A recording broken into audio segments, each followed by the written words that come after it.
दोस्तों, आप करना तो बहुत कुछ चाहते हैं पर कर नहीं पाते क्योंकि आपको हर समय आलस आता है। आपका कोई काम करने में मन ही नहीं लगता। आज हम गौतम बुद्ध की एक कहानी से जानेंगे कि आलस क्या है, यह कैसे आता है और इससे मुक्ति कैसे पाई जा सकती है। तो वीडियो को पूरा देखें। एक बार की बात है, एक व्यक्ति बुद्ध से कहता है, हे मुनिवर, मेरा किसी भी काम को करने का मन नहीं करता। मुझे हर काम में आलस आता है, जिसकी वजह से मैं अपने जीवन में जो करना चाहता हूँ वह कर ही नहीं पाता। मुनिवर, मुझे कुछ रास्ता दिखाएं। तो बुद्ध उस आदमी से पूछते हैं, क्या तुम्हें पक्का विश्वास है कि तुम्हें आलसपन है? वह व्यक्ति कहता है, जी मुनिवर, केवल मैं ही नहीं, मेरे पूरे गांव के लोग कहते हैं कि मैं आलसी हूँ। बुद्ध उस व्यक्ति से कहते हैं, क्या तुम्हारे पास इस बात का कोई प्रमाण है कि तुम वाकई आलसी हो? वह व्यक्ति कहता है, जी मुनिवर। तो बुद्ध कहते हैं, क्या प्रमाण है? वह व्यक्ति कहता है, मुनिवर, मैं जानता हूँ कि सुबह जल्दी उठना और व्यायाम करना स्वास्थ्य के लिए अच्छा होता है, लेकिन मैं चाहकर भी नहीं कर पाता क्योंकि मेरा आलस मुझे सुबह जल्दी उठने ही नहीं देता। बुद्ध कहते हैं, अच्छा, तुम इसी आलस से परेशान हो? व्यक्ति कहता है, जी मुनिवर। बुद्ध कहते हैं, क्या तुम जानते हो कि आलस होता क्या है? वह व्यक्ति कहता है, मुनिवर, मैं यह तो नहीं जानता कि आलस का अर्थ क्या है, परंतु यह जो भी है बहुत बुरा है। बुद्ध कहते हैं कि सबसे पहले तो तुम यह समझो कि जो भी चीज़ प्राकृतिक रूप से मनुष्य के भीतर है उसका कोई ना कोई उपयोग है, वह बुरी या अच्छी नहीं है। आलस एक भाव है, एक विचार है जिसे जाने अनजाने में हम खुद ही पैदा करते हैं। वह व्यक्ति पूछता है, परंतु वो कैसे मुनिवर? बुद्ध कहते हैं, आलस पैदा होने के दो कारण हैं, पहला शारीरिक और दूसरा मानसिक। जब हम शरीर को कोई ऐसा भोजन देते हैं जिसके खुद के भीतर कोई जीवंतता नहीं है, तब हमारे शरीर के भीतर आलस पैदा होता है, क्योंकि यह शरीर ऊर्जा से चलता है और जिस तरह की ऊर्जा हम उसे देते हैं यह उसी तरह का बर्ताव करता है।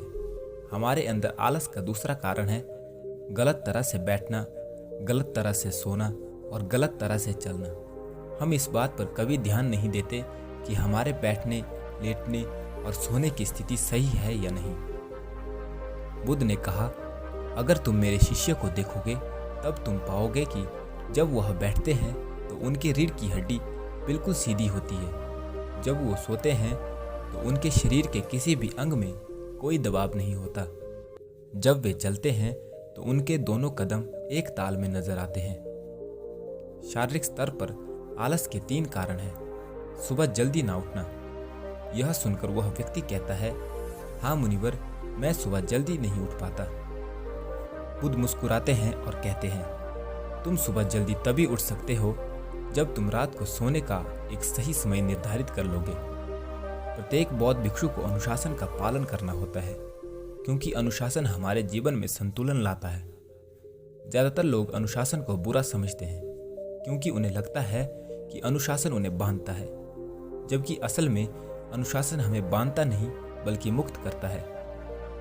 तब वह व्यक्ति पूछता है, परंतु मुनिवर, शुरुआत कहाँ से करें? सही तरह से भोजन करने, सही तरह से बैठने, लेटने, चलने या फिर सुबह जल्दी उठने से? बुद्ध कहते हैं, शुरुआत अभी से करो। जो भी तुम इस समय कर रहे हो उसे ध्यान से करो। पहले तुम मन के स्तर पर आलस को समझो। मन शरीर के कारण आलस पैदा करता है। मानसिक आलस का पहला कारण है हमारा गलत विश्वास। हमें लगता है कि हम पिछली बार भी नहीं कर पाए थे, इसलिए इस बार भी नहीं कर पाएंगे। हम इस बात को नहीं देखते हैं कि इस बार और पिछली बार में बहुत अंतर है। अब हम मानसिक तौर पर वह नहीं है जो पहले थे। अब सब कुछ बदल चुका है। जब हम अपने आप को काबिल नहीं समझते तब आलस हम पर हावी हो जाता है। दूसरा कारण है छोटी सोच वाले लोगों और आलसी लोगों का साथ देना।